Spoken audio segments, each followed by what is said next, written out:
Hello and welcome to a special edition of GUTV. Tonight we're going to discuss an issue that many prefer to stay voiceless on: sexual assault. Unfortunately, this is a problem that college campuses deal with, and tonight we will hear the story of a victim of sexual assault. We'll talk about the steps of reporting a case, preventions, and we'll break down the definition of consent. We will also sit down and talk with the Title IX coordinator, as well as the Assistant Director of the Center of Cura Personalis. Gonzaga, let's talk.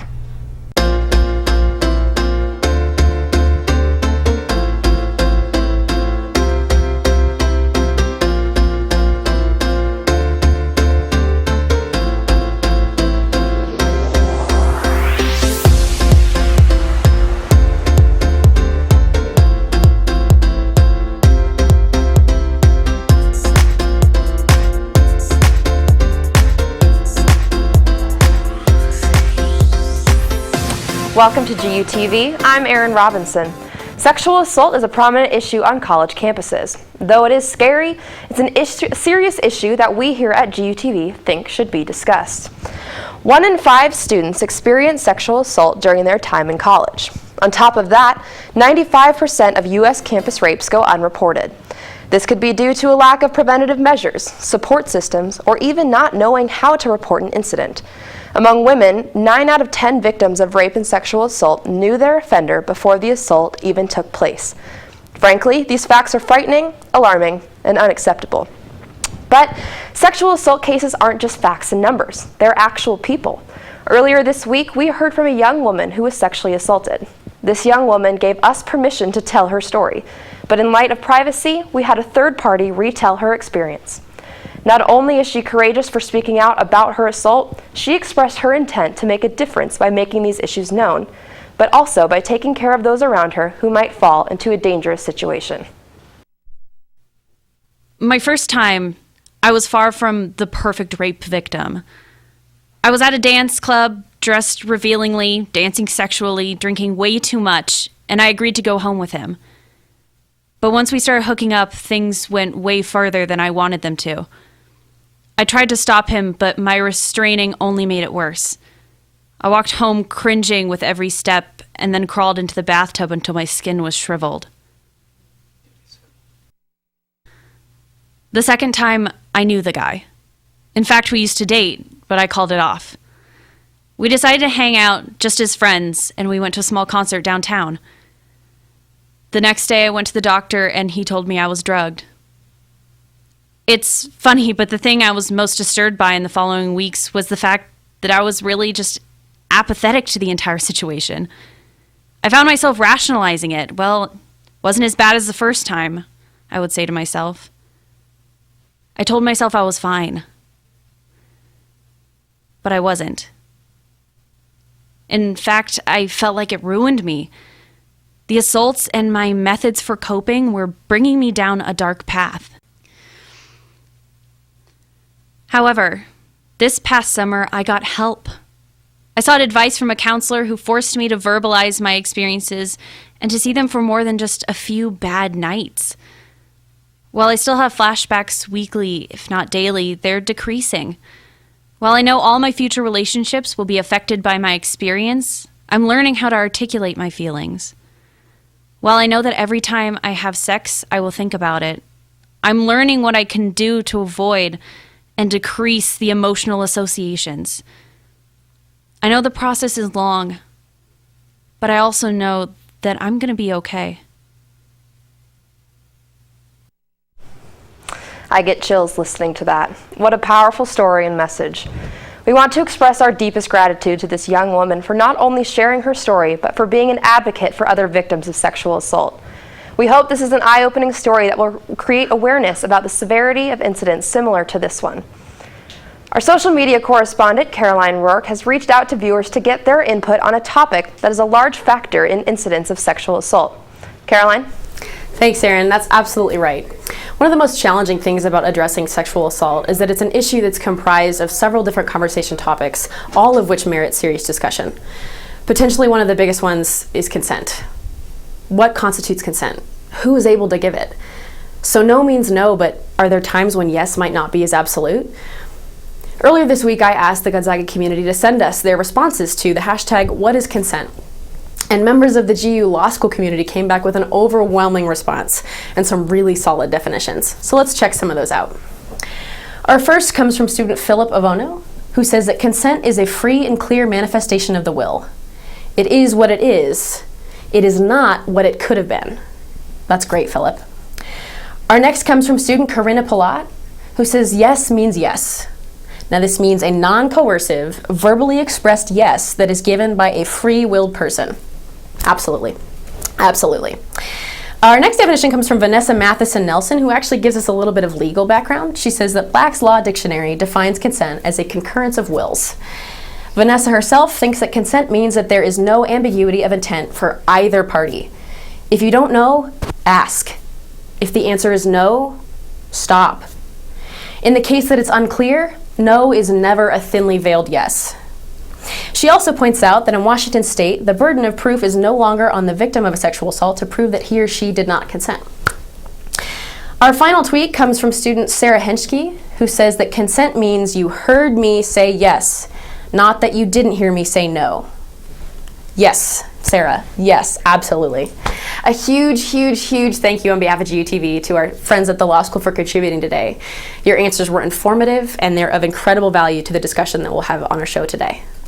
I'll be back in here with some more on consent a little later, but for now, Erin, back to you. Thank you, Caroline. I think it's so important that people, and not just college students, understand the definition of consent in all forms. One of the many resources that Gonzaga offers is the Sexual Assault Response Team, also known as SART.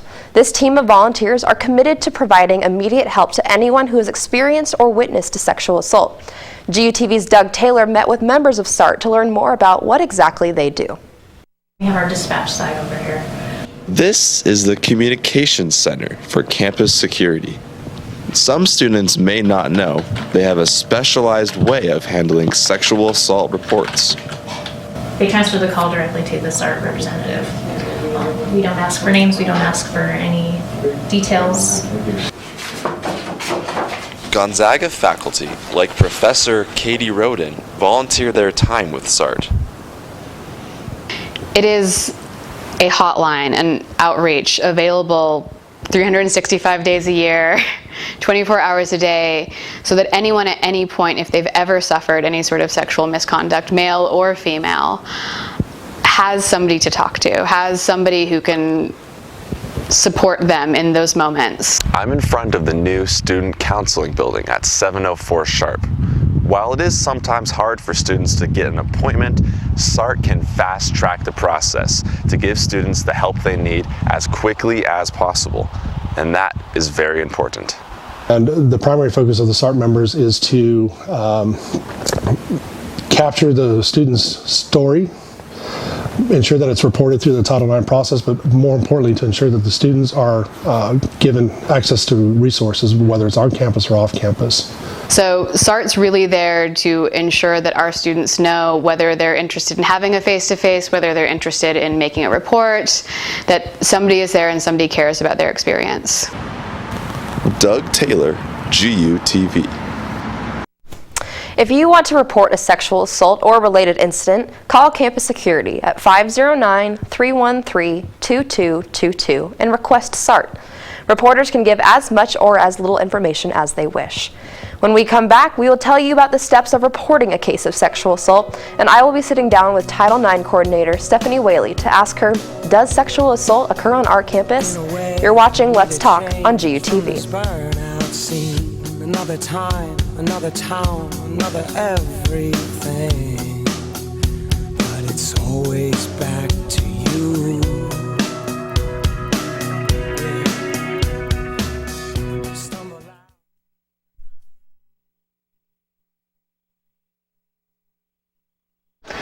Hey there everybody, I'm Taylor Crodeville, this is your student body president. And this week on GUTV, we're checking out sexual assault on college campuses and sexual health in general. And this is a topic that's hot button issue for all those on Gonzaga's campus as well as those that are across the country. And our campus community has been pretty darn active to help facilitate conversation around these, whether that's Party with Consent that was held through GSBA, analyzing our social culture and our academic spheres, making sure that our sexual health is in check in both of those, as well as having Donna Frida's on campus, where we found out that students want to discuss their sexuality and make sure that everything is safe. But I like to challenge you to make sure that if this is something that you're passionate about, take control of it, because this is an issue that we as students need to take accountability for and be active on us, because at the end of the day it is on us. So make sure that if this is something you're passionate about, we can take it by the horns and really make our campus community as safe as it can be. So thank you all very much. I hope you have a great week.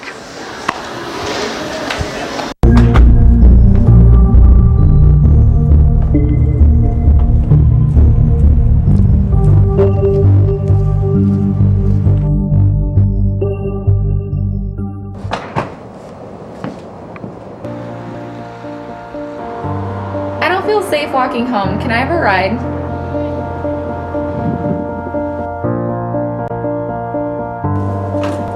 So how was your night?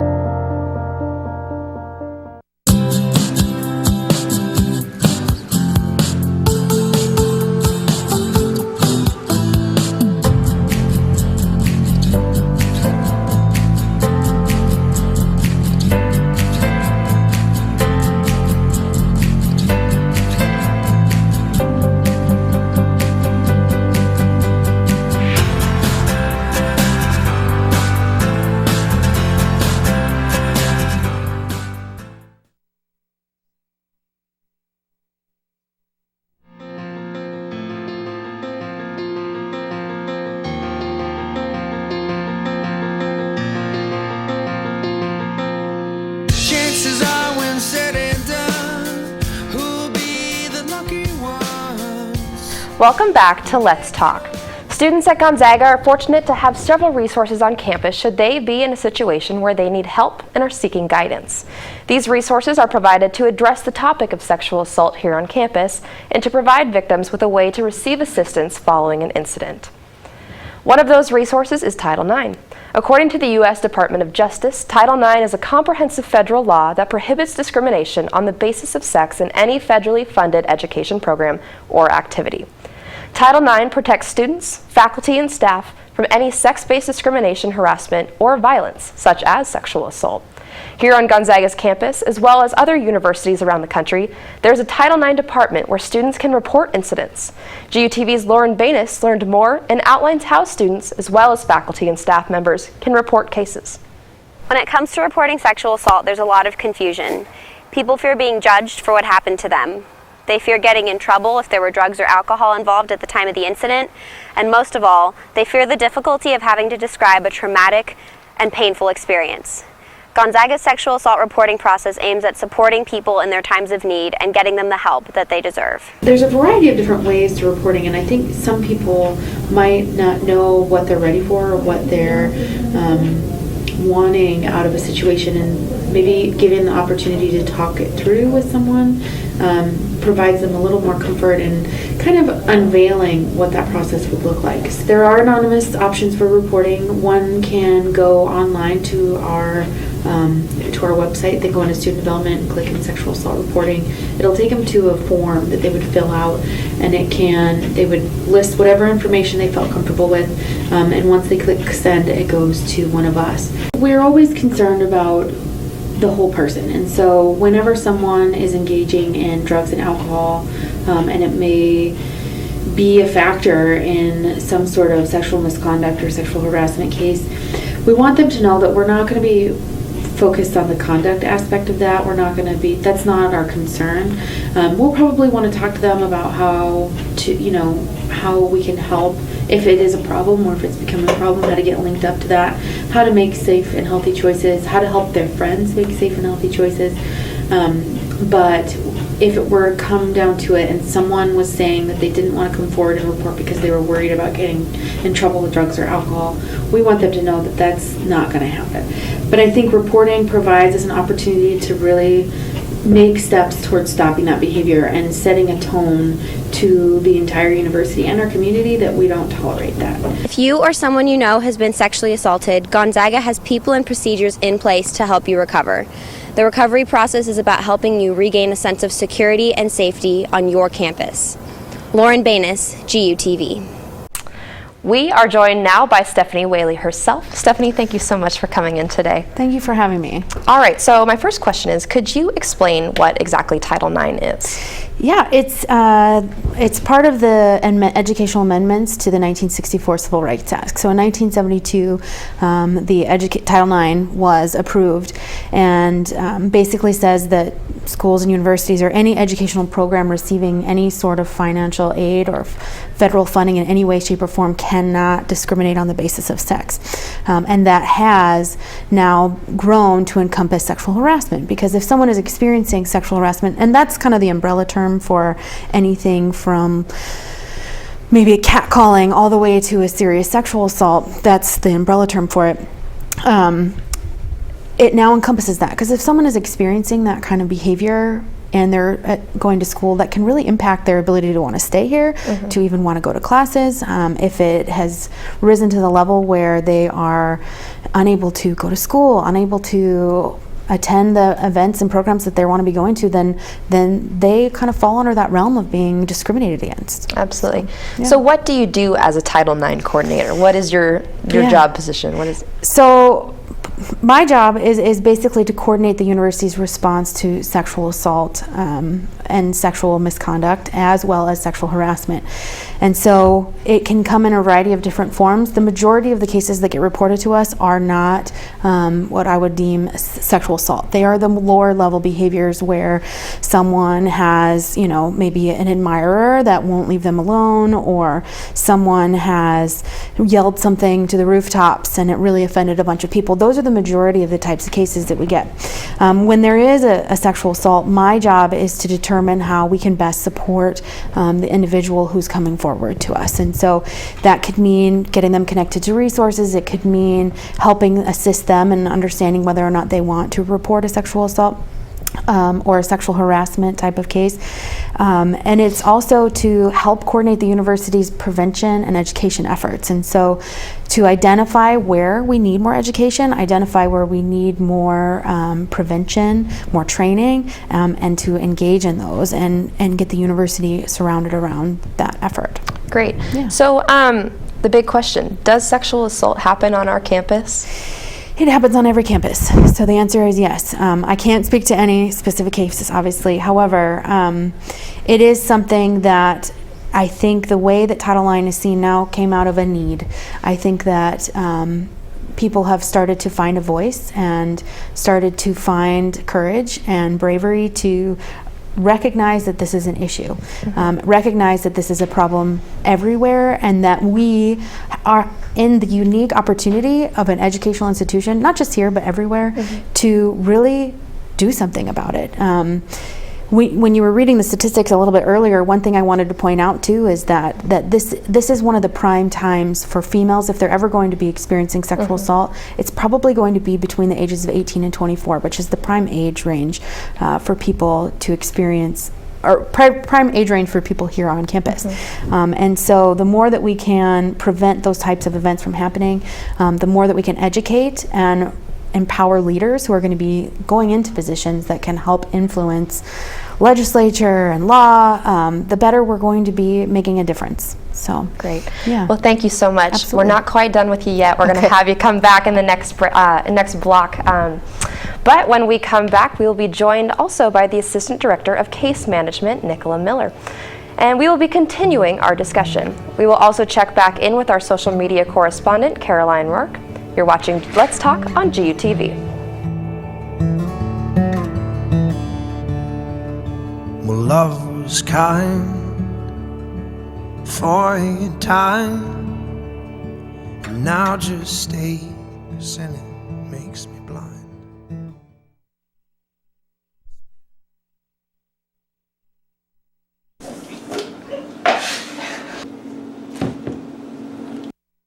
Dude, I thought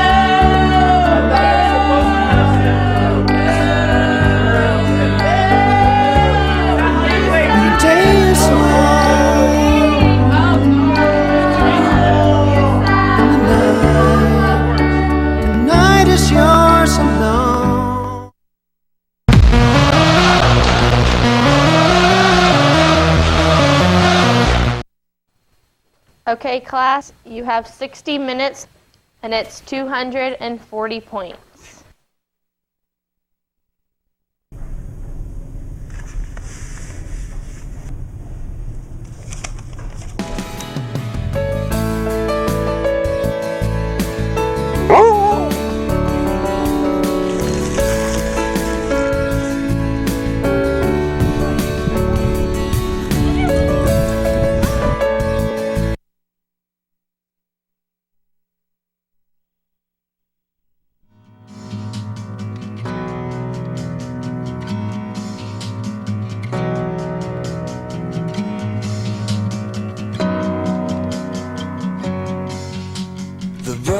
Welcome back to Let's Talk on GUTV. I'm Caroline Rourke here in the Opila Suite with a little bit more on the issue of consent. We've got one final definition for you here, and this one comes from GU Law Professor Inga Laurent. She says that this video is the best when it comes to explaining consent, and I agree with her. I've seen this video before, and I love it. I think it's a really creative way to navigate some of the trickier situations surrounding sexual assault and consent, and it's really important. It takes the metaphor of a cup of tea and uses that to kind of work through some situations in which consent can get kind of fuzzy, especially when involving alcohol and drug use and the ways in which that often impairs our judgment. It's entertaining, it's informative, and I think it's really important to watch. So if you've got a spare minute or two, I definitely suggest that you check that out. Again, a huge thank you to Professor Laurent and to all the other law school students who contributed today. We really, really appreciate it. Students back up here on our main campus have a lot to say about consent too, and this week GUTV hit the streets to find out exactly what that is. So I define consent as getting permission before you do anything and making sure both people are comfortable in the situation, and whatever encounter you're in, just getting permission every way through and getting consent. And are you comfortable with doing this? So that way both people are comfortable and aware of what's going on and what they're getting into. I define consent as both parties being ready, willing, and able to engage in whatever course of action they're about to take. And I think it's important that they recognize the consequences and possible repercussions of those actions as well. Consent is a mutual agreement between both parties in terms of when it's acceptable to engage in activity that otherwise wouldn't be okay to engage in.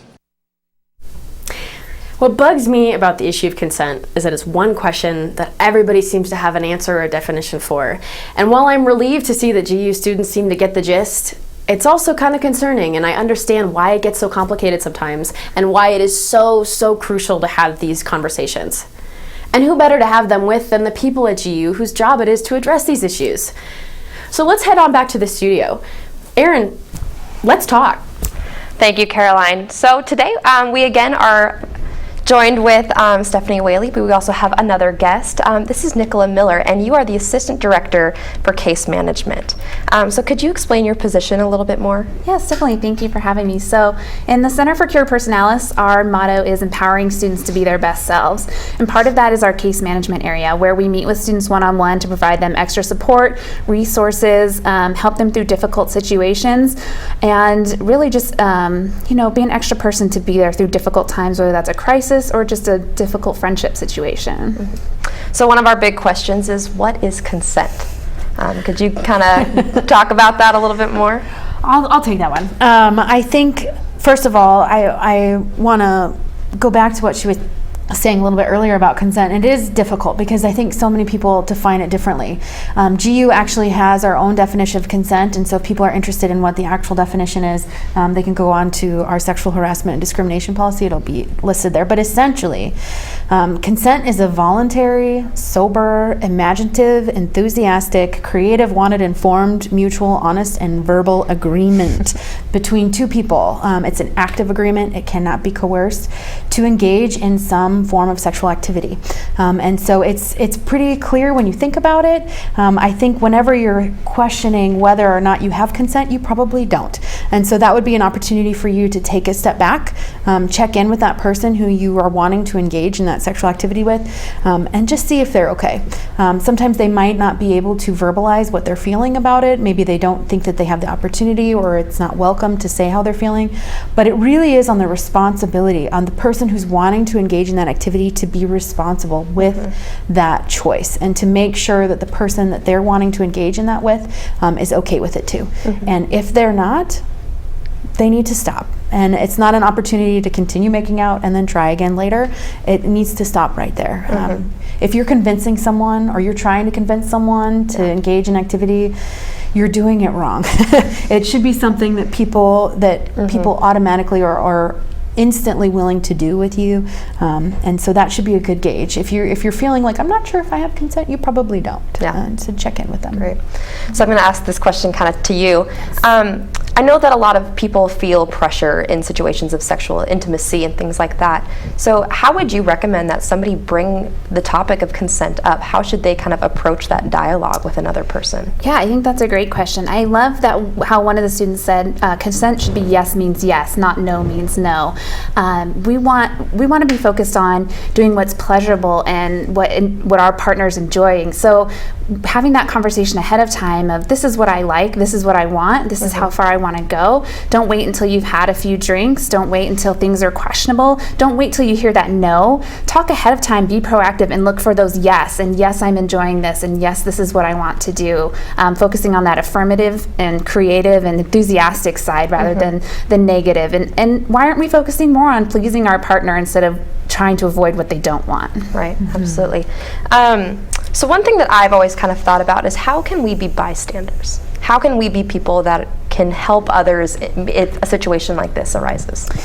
I think the best example that I've used in a lot of my training, so if anyone's seen my training, they'll probably heard this story before, but I liken it a little bit to drunk driving. If you would not yourself feel comfortable driving a vehicle, or you would not let a friend drive a vehicle, that is a good opportunity to gauge in a skill that you already have, to recognize that someone is not at a point where they're able to be responsible for their life and their safety. That same gauge can apply when they're dealing particularly in drunk situations. So if you wouldn't let a friend go off and drive a vehicle, don't let them go off with someone to drive their personal vehicle, because they're probably past the point where they're able to provide informative consent. So. Yeah, and I'll throw out a plug for our Green Dot program that we have on campus. Rachel Rasmussen is the coordinator of our Green Dot program here on campus and focuses on bystander intervention, how to be a good bystander, techniques you can use, skills you can employ to be a good bystander.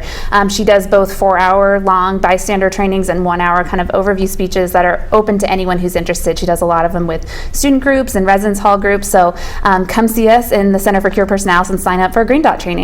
Great. I think ultimately it's just important for them to do something, to step in somehow, to take that responsibility and not assume that someone else is going to do it, to just step in and say something, anything. So another question I have, what's the answer? How do we start talking about this? How do we start dealing with it? I think it starts way before we're talking about sexual assault. I think it starts with healthy relationships and communication. This is one of the most intimate acts you can have with a person. Why are we so afraid to talk about it? And what about it in our culture is happening that we can't even talk about the act of sex, but we're okay doing it?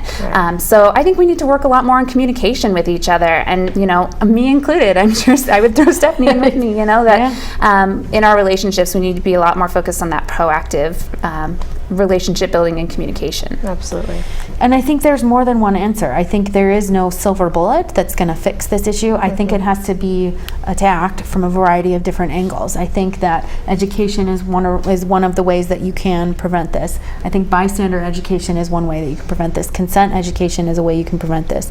Encouraging healthy relationships and programming and modeling that for people so that they can see this is what is normal and this is what is not.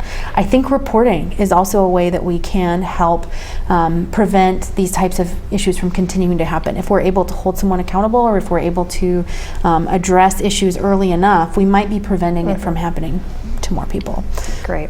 Well, thank you so much for joining us today. We really appreciate it. Coming up on November 11th, we will be discussing another prevalent topic, mental health. GUTV's Caroline Rourke will be digging deeper into the issues and controversies surrounding mental health, and more specifically, anxiety and depression. Thank you again for tuning in tonight. I'm Erin Robinson. Good night.